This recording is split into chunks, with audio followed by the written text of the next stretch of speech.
What's up, everyone? Welcome to my channel. We are finally doing another Real People with Real Stories and Real Talk. Okay? Forget gurus like me and all of them. The best people you can really learn from are real people who've gone through the same thing as you, right? They have nothing to gain by going on my channel, like nothing. I actually asked Maria because she's in my group. I have a group where I cover all 3 diets. Hello, Maria. Hi. We go over everything. We go over anything that you can think of. And as we were doing a mini consultation, because I do mini consultations once a week on that group, she was kind of going over what happened since our last consultation. A lot of you guys want to know, well, what happens to these people after a consultation? So Maria is going to sit down and explain her story and what has been happening with her. And I asked her, can we please talk about this on my YouTube channel? And she said yes. So again, welcome. Welcome. And I'm going to turn my camera off. You guys will still hear me. So I want you guys to focus on Maria. So let me just turn it off so you can still hear me. I'm still here. I'll flip back on the camera once she's done explaining her story. And then that's that. So Maria, please tell us your story. Okay. Hello. So I started keto in October of 2017. Everything was going really good. Before I started keto, I was overweight. I was like 260 pounds at the time, and suffering from gastric issues, constipation, obviously weight gain. So I started keto in 2017, and most of it got better. I still had a little bit of digestive issues, some constipation, but it wasn't as bad. And I noticed slowly I was eating less and less vegetables on my own. And then I ran across something on YouTube. I'm thinking it was Dr. Berry, he had just started carnivore. And I gave myself 30 days to try carnivore and see how I felt. Well, I felt amazing, and all the digestive issues went away. The constipation, well, I thought had gone away, and I was going, everything was going really well, and I was losing weight, not super fast, but I was losing a little bit of weight, and I started doing the fasting, which I think that's one of the things I regret doing. Because I never wanted to do it. I never felt good doing it, but I thought I should. And everybody was recommending that you should do fasting. And I did lose weight. But with that, I also, my cycle started getting messed up. My thyroid got messed up. At the time, I didn't realize it was the fasting. I thought it was just getting older, was in my mid 40s. I went to my gynecologist. He recommended HRTs and Thyroid Medicine. So I got on both of that.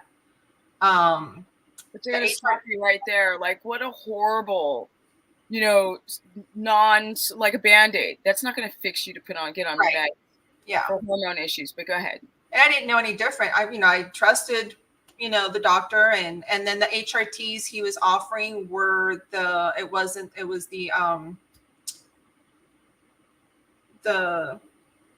more natural ones. I forgot what they're called right now. Desiccated.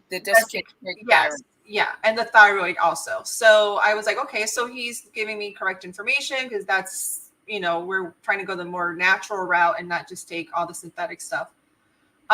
With the HRTs, I did not notice an improvement on my cycle or any of that. I didn't notice an improvement. So, but continue taking it, and then just with time and tweaking things here and there, I decided, I think it was right around COVID, I decided to stop fasting, and the weight started coming on. I gained 30 pounds from when I stopped fasting. And I know it was also with stress, because the whole lockdown, everything was with the stress. So since then until August of last year, I've been going back and forth with high protein, no additional fat. I would have the fat that came with the meat, but I wouldn't add any fat to my food. Still doing mostly carnivore. I would eat veg if I was going out, if I was somewhere that, they offered a salad or some vegetables, I would eat a little bit, but I couldn't eat too much because then I would have digestive issues again. So in August, the beginning of August, I started doing a high fat, lower protein approach. I did that for about a month and a half before I had a consult with Stephanie. And then I lowered my protein a little bit more, up my fat a little bit more than I was doing. I had blood work done in December. Well, I had blood work done in October and in December with Dr. Sivas. And in December, it shows my uric acid. I've seen from the further back from, I think it was 2019 was the first time that my uric acid was tested. So you can see a steady incline on the uric acid and up to December of 2022. And it's at 6.9, which is right on the threshold of being too high, so, but it's yeah. Sorry, not to cut you off. And this is while doing carnivore. I want people to understand that you start dropping your vegetables and upping your protein. Is that correct? Yeah. Okay, continue. So the uric acid was high. I was a little concerned. Dr. Sivas was a little bit concerned about that, but he also knew that I was doing higher fat, lower protein. So he said, let's give it some time and see if it starts coming down. Also, my liver enzymes, the ALT is elevated, and I think it's the highest it's been this whole time. So I'm confused. Did your liver enzymes and your uric acid go higher up on carnivore or on keto? Well, I would say carnivore because keto, I only did it for like 9 months, and I didn't do blood work at the time. Most of my blood work was with carnivore. Okay, continue. So anyway, so the ALT is elevated, which was one of my concerns. But talking with Stephanie, I think it's just from so long eating a high protein carnivore diet and not eating enough fat, and the thyroid and the HRTs, it's just took a toll. And it's taken, I guess I started in August and now we're in January. So it's been about 6 months where I'm starting to see improvement with all of that. The HRTs, I stopped taking it last year because there was no improvement. There was no difference in how I felt with the hormones. And then Dr. Sivas wanted to try to wean me off of my thyroid medicine. Yay and yay. Yay, yay. And he also approved of the HRTs of getting me off of that. Like that long term. He said sometimes short term, depending on the situation, but not long term. And I just wanted to be off of everything if I could. I want to try to. I don't want to live the rest of my life having to take something. I want to be able to eat the food to heal my body and not take supplements and all this extra stuff. That's just not, for me, it's not sustainable. And note you said not forever. So these supplements or whatever, these endocrine affecting supplements, the goal is not to be on this forever. Our freaking great grandparents didn't have to take all this crap forever. So why should we? Right. Go ahead. Yeah. So I weaned off the thyroid medicine last year. It took several months because you don't want to do it obviously cold turkey because then you'll have a lot of negative effects. So we weaned myself off of it little by little, and then I'm not taking any now. My thyroid numbers are good. The last 2 times we've done blood work for the thyroids, they've been really good. This is so impressive. I hate to keep interrupting, but just want to note to people how awesome it was for you to get off your thyroid medication, because a lot of people ask, is that possible? Yeah. And look at you. Yeah. Yeah, it is. I mean, it wasn't perfect. And, that's one thing I've learned throughout this journey. Because, you listen to a lot of gurus, you you know, you get into all of that and you're listening to these, everybody does different. So what I've learned is just because someone else does it that way doesn't mean I should. And I think I did too much of that, too much of back and forth, back and forth. But definitely the one thing I always did was high protein. And when I started doing the higher fat approach, for me, it worked. It's taken time to heal, but I did the high protein for a long time and it wasn't healing my body. It was causing other issues that, you know, if I hadn't done blood work, you know, for it's your A1C. Right. My A1C. Yeah. The highest has been on full carnivore, you know, eat only meat, you know, high protein. It was the highest was 5.6. What do you say about gurus who say that doesn't matter? What do you think when they go, oh, A1C doesn't matter? Yeah. Yeah, I would just keep that opinion to myself. Because what happens to your weight with your A1C that high? Yeah, I mean, you don't feel good. First of all, you don't have energy. I was not feeling good. Look at all these other things that have come up.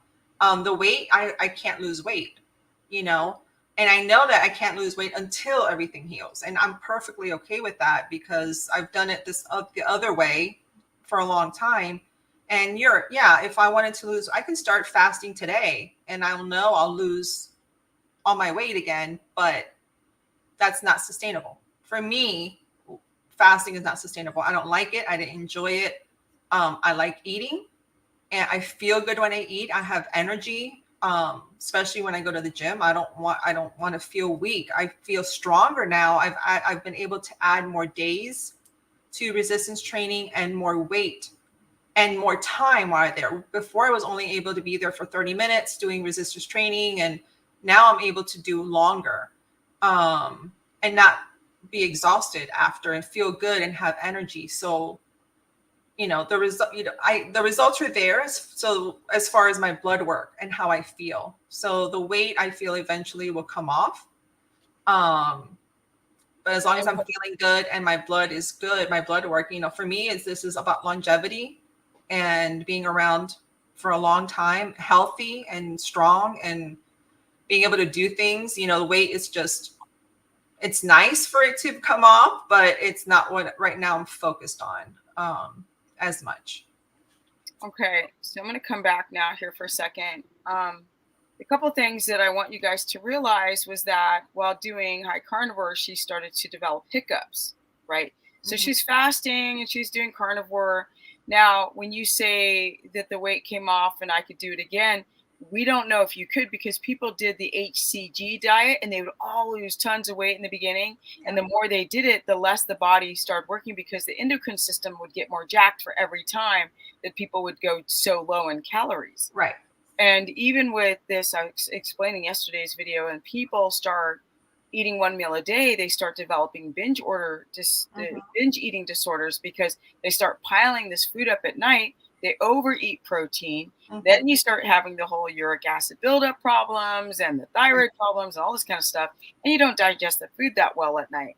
But in your case, you started noticing that your uric acid levels were going up. Yeah. Your thyroid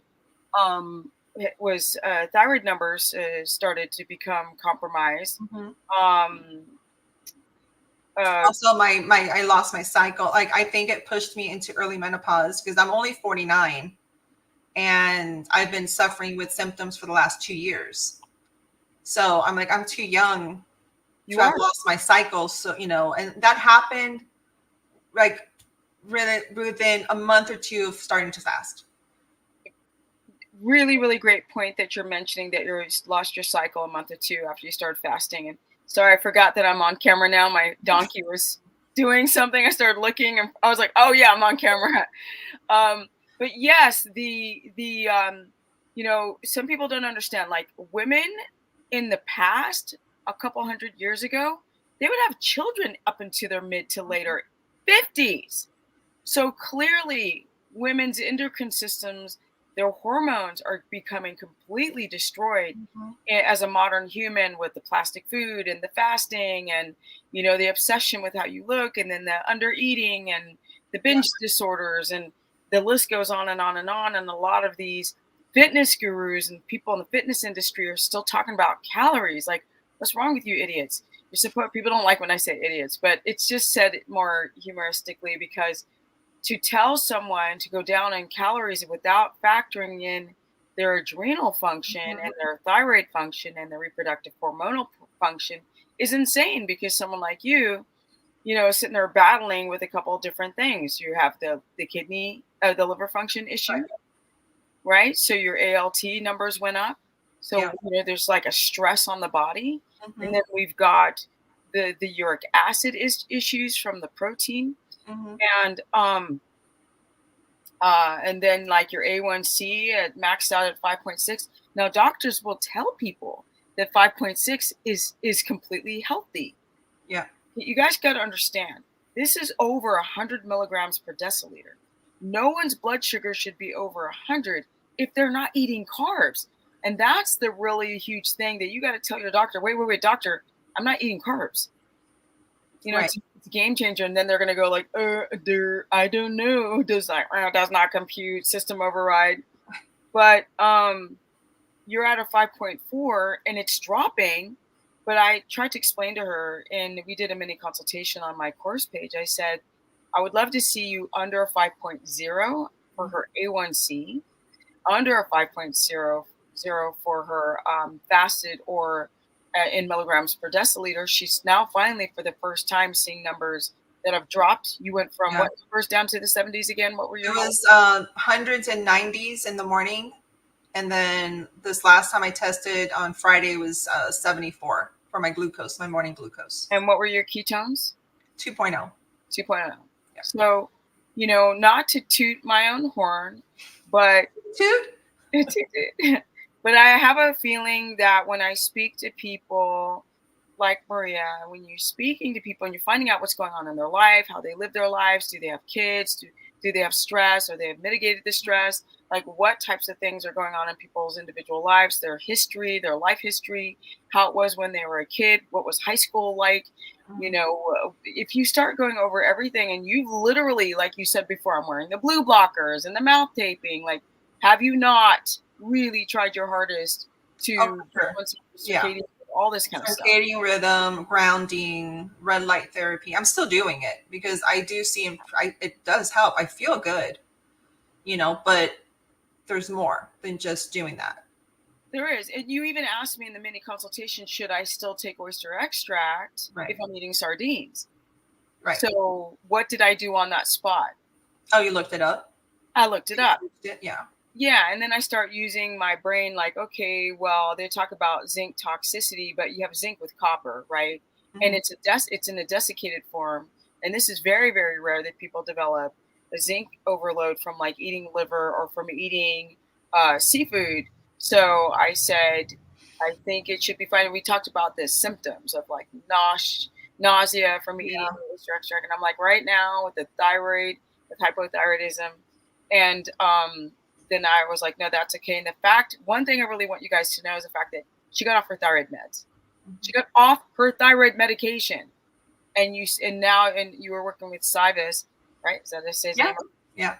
And I really love the advice that he gave you to try to get off the HRTs. I'm so sick of women being prescribed HRTs like they're Tic Tacs from their general practitioners or OBGs or endocrines. Like you guys, please take a step back before you Mhm. start jumping into the new age of pill popping, For sure.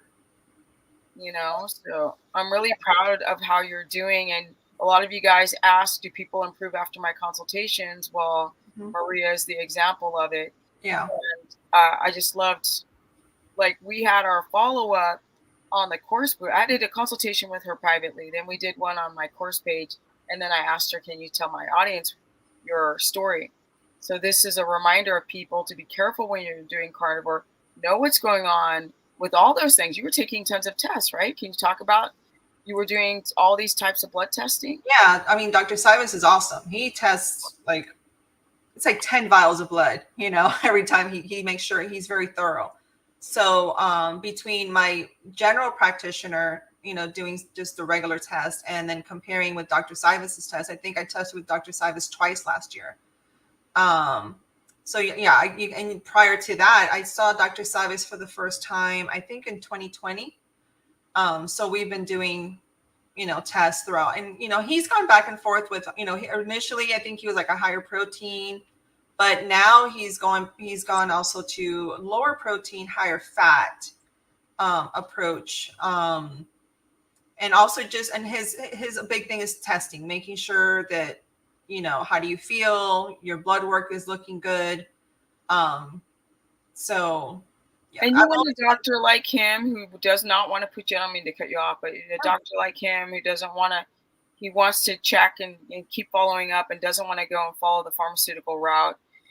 So I think he's really good at that. And I think I'm really good at the nutritional aspect. But I do think it's good that if you have a doctor that will learn how to interpret your numbers properly, because of course, when you go to a doctor, they always put the sick people as healthy. Like you're in a lower end of normal range. No. You're either healthy or not healthy. Right. So it seems like he is more. He is. Yeah. Like my general practitioner, when I went to see him in October, he gave me a prescription for high cholesterol medicine for a statin. I'm like, I have it here. I have it with the date. You like have it right here. I'm gonna do my blood work, as we get closer for my next appointment with him, and I'm going to show him I did not take your prescription. I have it right here, and I want you to see the numbers. I like him. Other than that, I just tell me, I'm like, no, I'm not taking the statin. I have it. I have the prescription right there. Yeah. So Dr. when he saw my cholesterol numbers, he goes, they're beautiful. This is exactly, traditional doctors will say it's high, but we know it's not like that. A lot of doctors do not know how to interpret your cholesterol panel because, of course, you have your HDL, your LDL, your triglycerides, and you have to interpret all of the numbers. You have to know all of the different particle sizes for your HDL and your LDL. You have to do the calcium score, a blood pressure test. It's not just a general practitioner looking at numbers that they learned in they don't understand how the heart works. And when it plaques or why it's plaquing or whatever, if it's plaquing, or if the blood pressure is high or if the blood pressure is low. My triglycerides were like 51. And I'm like, you're giving me a statin with a triglycerides of 50. And my blood pressure was like 118 over 60 something. I'm like, no. I took it. I wasn't going to argue with him. I'm going to show him the proof when I go back. Exactly. And you guys out there, people listening, the reason why the doctors get it wrong is because they literally don't understand. When you're doing a high fat carnivore or keto diet, you're eating fat, high in cholesterol, you take the test, and that's what's in your bloodstream. But fat slides through your body, through your digestive tract, through your blood vessels. It doesn't stick. We've been brainwashed to think that, but what actually sticks is high sugar. And I always give this analogy: if you drop sugar on a hard ceramic floor and in the summer in 2 days it dries and you walk over it with hard shoes, it's going to stick to your shoes. This is called glycation. And if you have butter that is dripped all over the floor 2 days later, it's still going to be slippery. It's not plaquing. It's not waxing up. It's just slippery, especially when it's animal fat, right? This is how people get things wrong. It's oxidized seed oils, rapeseed oil, and all the canola oil. All of these oils are the ones that get waxy in your arteries, not animal fat. So people, stop freaking out when your total cholesterol is high, because it's just fat in your blood, and that has nothing to do with the LDL, low density lipoprotein particle, that has to be tiny and sticky to start plaquing. So, there's only a few labs that actually test they analyze all the particle sizes of your low density lipoprotein, which has nothing to do with cholesterol. So you guys learn how to get it right. Test your blood pressure and your calcium score if you're really scared that you're starting to have like rigid waxing arteries. Is there any last things that you wanted to tell this audience? My thing is, like I said, I think the flip-flopping so much from so many different views was detrimental. And I was focused a lot on weight loss in the beginning, especially coming from like 260 pounds, went all the way down to 169. I was like, it's almost 100 pounds. That was a big deal. Then, gaining the weight back, not all of it. I've only gained 30 pounds back, but still, I mean, I still had more to lose. But not There's focused. a thing on your mind, right? A little bit.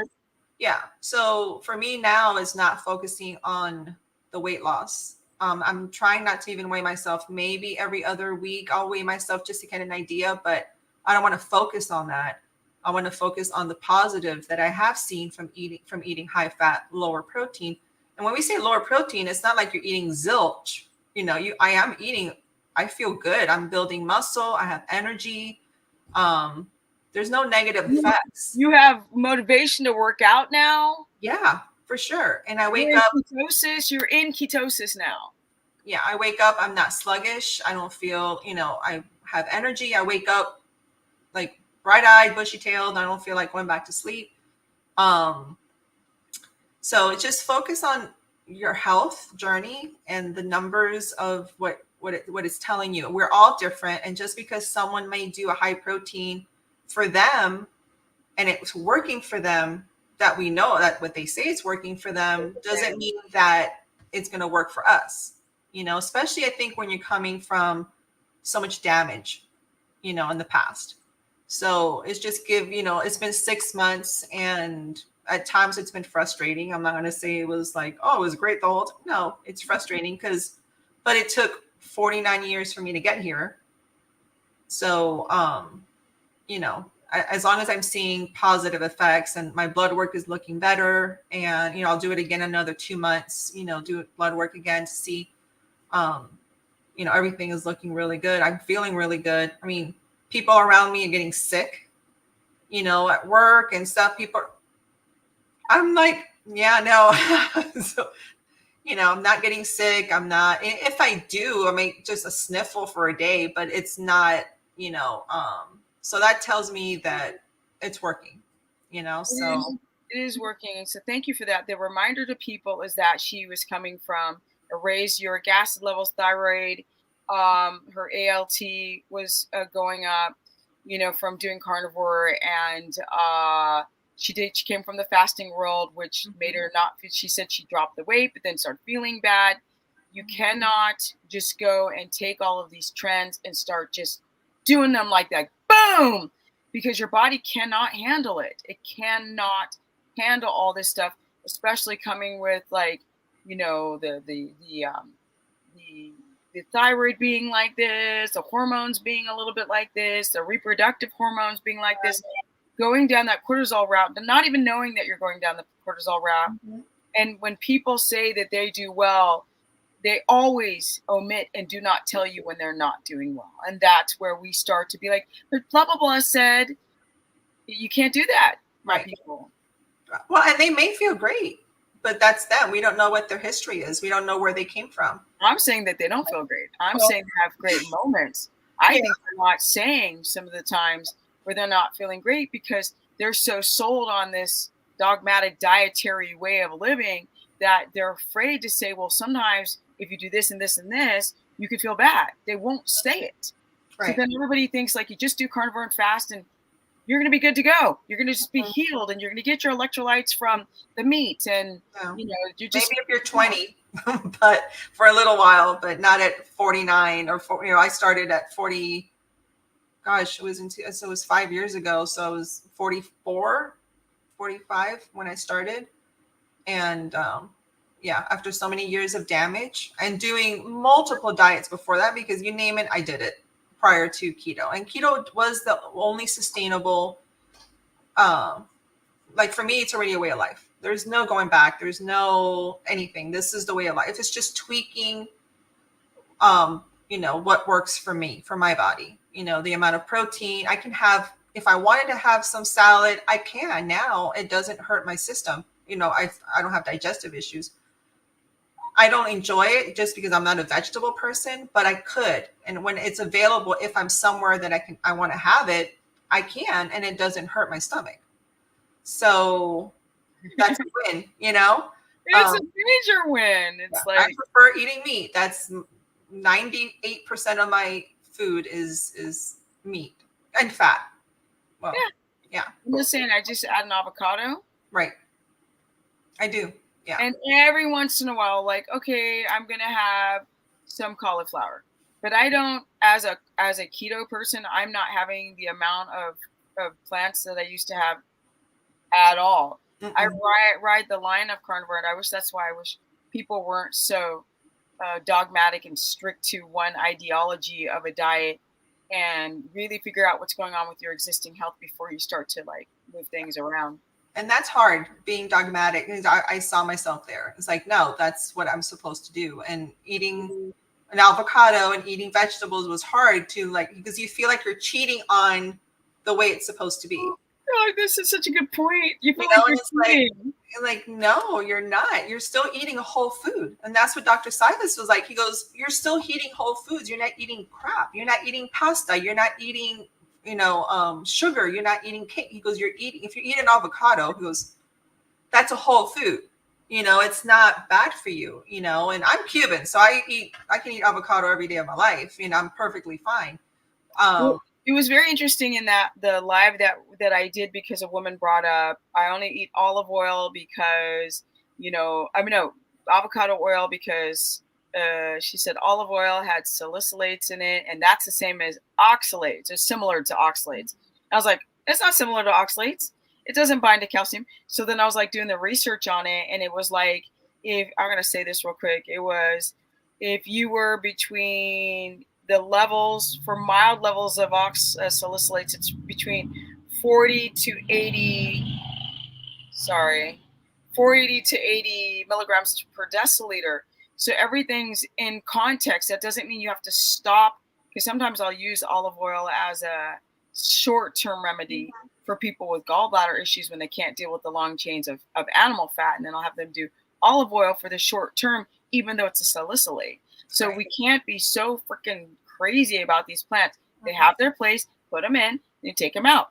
Put them in, take them out. Right. That's simple. And use meat as your primary, and fat, and then meat. Exactly. Animal foods as your main source of food.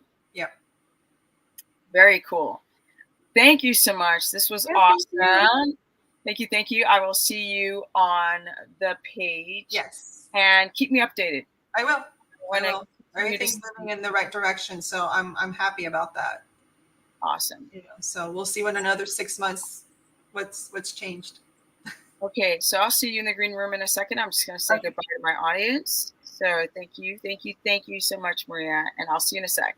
Okay. All right, guys, this was another episode of Real People with Real Stories. It's sort of like my it's not like the roundtable talk, but it's like real people with real stories. Now, anyone can say whatever guru can go online. We're all just still real people. That does not make us gods. We can be wrong. I can be wrong. But what I really love is to hear people tell their story. So we got that today. And thank you for watching. If you guys want to learn more, go to stephanieperson.com. If you want to join up for the course page where we just came from, Maria and I, because we had an original consultation. Then she's also on the course page. And if you guys want to join that, you can also go to stephanieperson.com. It's only $15 a month where we go through all of this stuff. And then also you can follow me on Instagram, which is Stephanie Ketogenic. I'm going to do a challenge, hopefully in March, if I can pull it together. I'm working my butt off. And I am officially out. Later, I'll go say hello to the fur babies. Thank you, Maria, for this lovely, amazing, another amazing interview / story, real talk. And I'm out. Peace, guys. And share this content. Don't forget to share and like up the stream. Comment below.